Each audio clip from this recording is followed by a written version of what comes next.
ఈరోజు మన కేతిరెడ్డి వెంకటరామరెడ్డి గారు ఒక ప్రోగ్రాం పెట్టాడు. కేతిరెడ్డి వెంకటరామరెడ్డి గారు అంటే మీకు తెలియదు కదా, గుడ్ మార్నింగ్ ధర్మవరం. ఆయన ఈరోజు ఒక బ్రహ్మాండమైన ప్రోగ్రాం కండక్ట్ చేశారు. వైఎస్ఆర్సీపీ పార్టీ నుంచి ఇంకా అంటే ఇన్స్ట్రక్షన్స్ రాకముందే మనోడు ఒక ప్రోగ్రామ్ని కండక్ట్ చేశాడు. ఏంటి ఆ కండక్ట్ అంటే, ఆంధ్రప్రదేశ్లో గ్యాస్ రేట్లు పెరుగుతున్నాయంట, అది రాష్ట్ర ప్రభుత్వం బాధ్యత వహించాలి.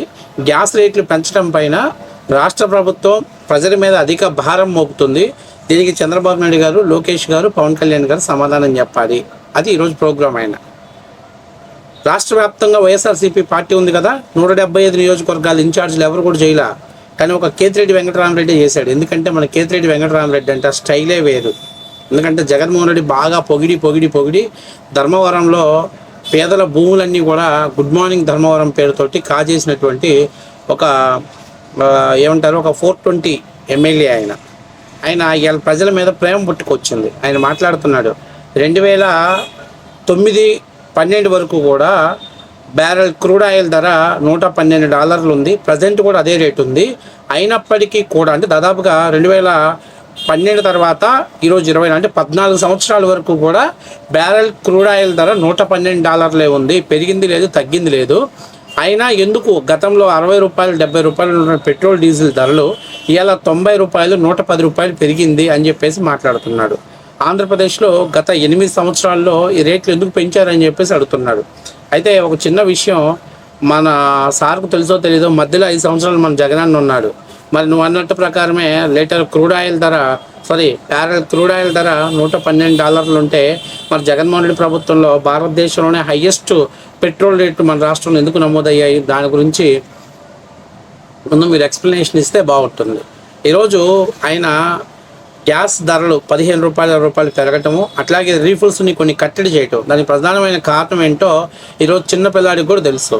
ఇరాన్, ఇజ్రాయెల్ దేశాల యుద్ధంతో పాటు చుట్టూ ఉన్నటువంటి ముఖ్యంగా ఆయిల్ని ఉత్పత్తి చేసేవి, గ్యాస్ ప్రొడ్యూస్ చేసేటువంటి దేశాలు అంటే సౌదీ, దుబాయ్, ఖతర్, అలాగే ఇరాక్ లాంటి దేశాలలో, ఇరాన్ లాంటి దేశాలన్నింటిలో కూడా యుద్ధ వాతావరణం నెలకొనటం, ముఖ్యంగా ఏదైతే వాళ్ళ ఆర్థిక సంపద మీద దెబ్బ కొట్టాలనే ఉద్దేశంతో ఇరాన్ కొన్ని క్షిపణుల్ని వాటి మీద ప్రయోగించడం వల్ల కొన్ని చోట్ల రవాణా వ్యవస్థ దెబ్బతినింది. సో ఇప్పుడున్న పరిస్థితిలో కొంత రిపేర్ చేయడానికి టైం పట్టింది. కాబట్టి కొంత షార్టేజ్ అనేది ఏర్పడింది. ఇది ఒక్క ఆంధ్రప్రదేశ్లో కాదు, భారతదేశం మొత్తంలో ఉంది. మీకు నిన్న చూసినట్లయితే, నిన్న మన సోషల్ మీడియాలో చూసినట్లయితే ఒక పెద్ద స్టార్ హోటల్స్లోనే కట్టెల పొయ్యి మీద వంట వండుతున్నటువంటి వీడియోస్ని సోషల్ మీడియాలో చూసాం. అంటే ఇక్కడ చాలా ముఖ్యమైన విషయం ఏంటంటే, ఇది ఏదైతే ఉత్పత్తి చేస్తున్నటువంటి దేశాలలో వచ్చినటువంటి విపత్తు, అందువల్ల రాష్ట్ర ప్రభుత్వాలు, కేంద్ర ప్రభుత్వాలు వీటిని కట్టడి చేయాలి. ఒక 20 రోజులు 30 రోజులు సర్దుబాటు చేసుకునేటువంటి వెసులుబాటుని కల్పించాలి. అందుకని చెప్పి రాష్ట్ర ప్రభుత్వాలు కొద్దిగా వీటి మీద కొన్ని ఆంక్షలు విధించారు, అంటే కొన్ని కండిషన్స్ పెట్టారు. దాన్ని కూడా తప్పు పడుతున్నాడు మన కేతిరెడ్డి వెంకటరామరెడ్డి. ఏమన్నా చంద్రబాబు నాయుడు పోయి ఏమన్నా ఇరాన్, ఇజ్రాయెల్ మీద యుద్ధం చేయమని చెప్పాడా, లేకపోతే గ్యాస్ సప్లై చేసేటువంటి మార్గాలని క్లోజ్ చేసుకోమని చెప్పాడా, వాటి మీద క్షిపణుల ప్రయోగం చేయమని చెప్పాడా? ఏంటి జగన్మోహన్ రెడ్డి గారు ఇలాంటి వ్యక్తికి గుడ్ మార్నింగ్ ధర్మవరం బాధ్యతలు అప్పచెప్పాడు? మొట్టమొదటిసారిగా డెలివరీ బాయ్ అవతారం ఎత్తాడు. డెలివరీ బాయ్ లాగా గ్యాస్ సిలిండర్ పైన పెట్టుకొని మన డెలివరీ బాయ్ లాగా షో చేస్తున్నాడు.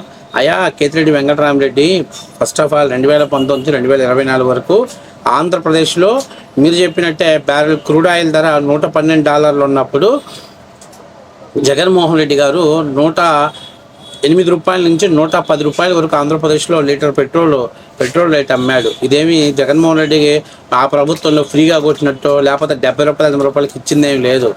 ఆయన 3 రాజధానులు కడుతున్నాడు కాబట్టి 3 రోజులు 6 రూపాయలు ఎక్స్ట్రా ఉత్పత్తి చేశారనమాట. కాబట్టి ఇక్కడ చాలా ముఖ్యమైన విషయం ఏంటంటే మేము చేసింది సంసారం, బయటోడు చేసేది వ్యభిచారం, మేము ఎలాగైనా ప్రవర్తిస్తాం, బయటోడు ఎవరైనా చేస్తే ఒప్పుకోము అనే తట్టు ఉంటాడు. ఇప్పుడు దీని మీద ఒకవేళ ఈ గ్యాస్ స్టోరేజ్ లేదని ప్రభుత్వాలు కానీ అంటే నాకు అర్థం కావట్లే, బయటకు వచ్చి కానీ ప్రతిపక్షాలు కానీ ధర్నా చేస్తే నిజంగా ఇది ప్రతిపక్షాల వైఫల్యమే. ఎందుకంటే ఏదో ఒక అంశం మీద మనం మాట్లాడాలి, ఏదో ఒక అంశం మీద మనం ప్రభుత్వాన్ని ప్రశ్నించాలనే కానీ గ్రౌండ్ రియాలిటీ తెలుసుకోకపోవటం. ఇలా చిన్న పిల్లల్ని అడిగినా కూడా తెలుస్తుంది. ఇరాన్, ఇజ్రాయిల్ ఇజ్రాయెల్ యొక్క పొలిటికల్ అంటే అక్కడ ఉన్నటువంటి వార్ వల్ల అలా తయారైందని తెలుసు.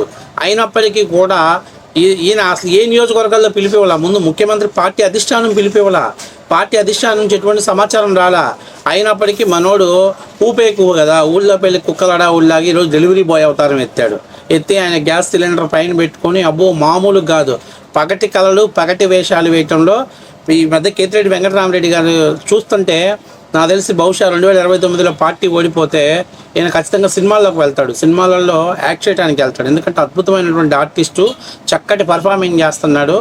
ఆ పర్ఫార్మెన్స్ తోటి ఖచ్చితంగా ఆయన సినిమాల్లోకి వెళ్తే మాత్రం ఆంధ్రప్రదేశ్కి ఒక ఆస్కర్ అవార్డు వచ్చే అవకాశం ఎక్కువగా ఉంటుంది. అందులో కూడా ఆయన సినిమాల్లోకి వెళ్ళే ఫస్ట్ క్యారెక్టర్ ఏంటంటే డెలివరీ బాయ్ క్యారెక్టర్ ఇస్తారు, గ్యాస్ డెలివరీ బాయ్ క్యారెక్టర్. ఎందుకంటే భలే పర్ఫెక్ట్ సూటబుల్గా సూట్ అయిపోయాడు ఆయన. నేను పిక్ చూసినామంటే ఇదేంటో గ్యాస్ డెలివరీ బాయ్ అన్నా, నిజమేనా కాదా, లేకపోతే ధర్మవరం మాజీ ఎమ్మెల్యేనా అని చెప్పేసి ఒకసారి ప్రొఫైల్ చెక్ చేసుకుంటే తీరా లోపలికి వెళ్ళి ఒక 5 to 6 minutes తర్వాత నాకు బలి వెలిగింది, ఓహో ఈయన ధర్మవరం మాజీ ఎమ్మెల్యే గారు కదా అని. అంటే అంత పర్ఫెక్ట్గా మీరు సెట్ అయ్యారు. కాబట్టి నేను చెప్పేందంటే మీరు ప్రజల సమస్యల మీద పోరాటం చేయండి, తప్పు పట్టట్లా. కానీ పోరాటం చెయ్యాలి కదా, ఏదో ఒక కారణం దొరికిద్ది కదా అని వెతుక్కొని ఆ కారణాన్ని తీసుకెళ్ళి మీరు పోరాటం చేస్తున్నారు చూసో, అది కరెక్ట్ కాదు అనేది నేను గుడ్ మార్నింగ్ ధర్మవరం చెప్తున్నా. ఆయన ఇంకా మాట్లాడుతున్నాడు, గతంలో కేంద్రం గ్యాస్ రేట్లు పెంచినా మేము ప్రశ్నించలేకపోయిన పరిస్థితిలో ఉన్నాం అన్నాడు. అంటే కేంద్ర పరిధిలో గ్యాసు, పెట్రోలియం, అలాగే నేషనల్ హైవేసు ఉంటాయి తెలిసి కూడా రాష్ట్ర ప్రభుత్వాన్ని నేను బ్లేమ్ చేస్తున్నాడు. అంటే మేము ప్రశ్నించలేకపోతున్నామంటే బహుశా ఎందుకు ప్రశ్నించలేకపోతున్నారు అప్పట్లో అంటే మీ జగన్మోహన్ రెడ్డి గారికి ఉన్నటువంటి సిబిఐ కేసుల ఎఫెక్టు, లేకపోతే వివేకానంద హత్య కేసు మీద ఉన్నటువంటి భయం, ఈ కారణాల చేత మీరు కేంద్రాన్ని ప్రశ్నించలేకపోయారు. అది వాస్తవ విషయం. కాబట్టి నేను చెప్పేది ఏంటంటే ఒక్క ఆంధ్రప్రదేశ్లోనే కాదు, యావత్ భారతదేశంలోనే కాదు, ప్రపంచం మొత్తం కూడా ఈరోజు పెట్రోల్, డీజిల్ అలాగే గ్యాస్ సంక్షేమాన్ని ఎదుర్కొంటున్నాయి. ఈ సంక్షేమం నుంచి బయటపడటానికి నాకు తెలిసినంత వరకు ఇంకా దాదాపుగా ఒక 20 రోజులు పట్టినా కూడా ఆశ్చర్యపోవాల్సిన పని లేదు. ఇరాన్ ఇజ్రాయెల్ మధ్య చర్చలు జరగకుండా యుద్ధాన్ని కానీ విరమించకుండా ఉంటే బహుశా ఈ విపత్తు ఇలా కొనసాగినా కూడా ఆశ్చర్యపోవాల్సిన పని లేదు. ఎందుకంటే ఈ మేజర్గా ఎక్కడైతే ఉత్పత్తి జరుగుతుందో అక్కడ సంక్షేమం ఏర్పడింది. ఇది ఎక్కడో ఆంధ్రప్రదేశ్లోనో లేకపోతే ఇండియాలో ఏర్పడిన సంక్షేమం కాదు, మొత్తం ప్రపంచ దేశాలన్నింటినీ ఈ సంక్షేమాన్ని ఎదుర్కొంటున్నాయి. కాబట్టి ఏదో నువ్వేదో ముందే మా జగన్మోహన్ రెడ్డి దగ్గర మార్కులు కొట్టేయాలి, మా జగన్మోహన్ రెడ్డి నా భుజం తట్టి ప్రోత్సహిస్తాడు, మా జగన్మోహన్ రెడ్డి నాకు సాల్వా కప్పుతాడు, మా జగన్మోహన్ రెడ్డి నాకు సన్మానం చేస్తాడనే ఉద్దేశంతో నువ్వేదో ముందుగా ఏర్పాటు చేసి అక్కడ బైక్ తీసుకొని మేము గ్యాసు, పెట్రోల్, డీజిల్ ధరలని కంట్రోల్ చేయలేక చంద్రబాబు నాయుడు గారు ఎందుకు కంట్రోల్ చేయలేకపోయారు. అసలు మీరు మాట్లాడుతుంటే చాలా చిన్నపిల్లలు కూడా హాస్యాస్పదంగా చూస్తున్నారు. ఇంకేంటి బాబు బుర్ర ఉందా లేదా, ఏదో ఒక కార్యక్రమం చేయాలి కాబట్టి ఇలా కార్యక్రమాన్ని కండక్ట్ చేశారా. ఎక్కడో కేంద్రం కాదు, వరల్డ్ వైజ్గా ఉన్నటువంటి ఎఫెక్ట్ని తీసుకొచ్చి ఆంధ్ర రాష్ట్రంలో చంద్రబాబు నాయుడు గారిని ముఖ్యమంత్రిని బ్లేమ్ చేయడం ఏంటి, అసలు ఏమైనా కొంచెమన్నా ఆలోచన ఉందా లేదా. అన్న ప్రభుత్వంలో ఎన్నిసార్లు పెట్రోల్ రేట్లు పెంచాడు, అన్న ప్రభుత్వంలో ఎన్నిసార్లు గ్యాస్ రేట్లు పెంచాడు.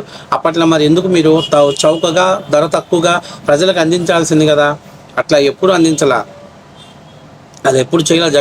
జగన్మోహన్ రెడ్డి రావాల్సిన వాళ్ళకి ప్రజల మీద భారం వేశాడు. ఇప్పుడు మీకు ప్రతిపక్షంలోకి వచ్చి 11 సీట్లకు వచ్చాక మీకు ప్రజల మీద ప్రేమ పొంగిపోతుంది. అందుకని ఇలాంటి పగట వేషాలు, ఇలాంటి డెలివరీ బాయ్ వేషాలు వేసుకొని ఏదో ప్రజల్ని మభ్య పెట్టాలని చూస్తున్నారు.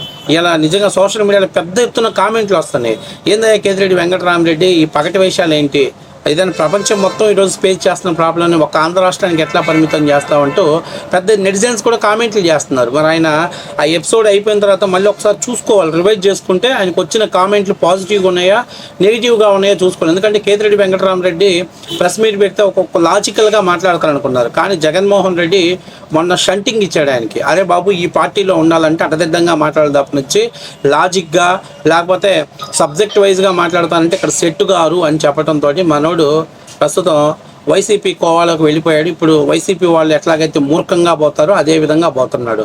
కాబట్టి గుడ్ మార్నింగ్ ధర్మవరం నేను చెప్పేది ఏంటంటే ఫస్ట్ ఆఫ్ ఆల్ సమస్య ఆంధ్రప్రదేశ్లో ఉందా, భారతదేశంలో ఉందా, ప్రపంచంలో ఉందా. భారతదేశంలో ఉందా అంటే అది అన్ని రాష్ట్రాలు అనుభవిస్తున్నటువంటిదే. లేదు ఆంధ్రప్రదేశ్లో ఒక్కదాంట్లోనే ఉందంటే అది ప్రభుత్వం మీద మీరు ప్రశ్నించడంలో తప్పు లేదు. కానీ వరల్డ్ వైజ్లో ఉన్నటువంటి క్రైసిస్ని తీసుకొచ్చి ఆంధ్రప్రదేశ్లో ముఖ్యమంత్రి సమాధానం చెప్పాలంటో నిజంగా నీ అవివేకము, నువ్వు అలా చేయటం అనేది బహుశా వైసీపీలో అంటే అదును కోసం ఎదురు చూస్తున్నారు అనేది క్లియర్గా అర్థమవుతున్నటువంటి విషయం.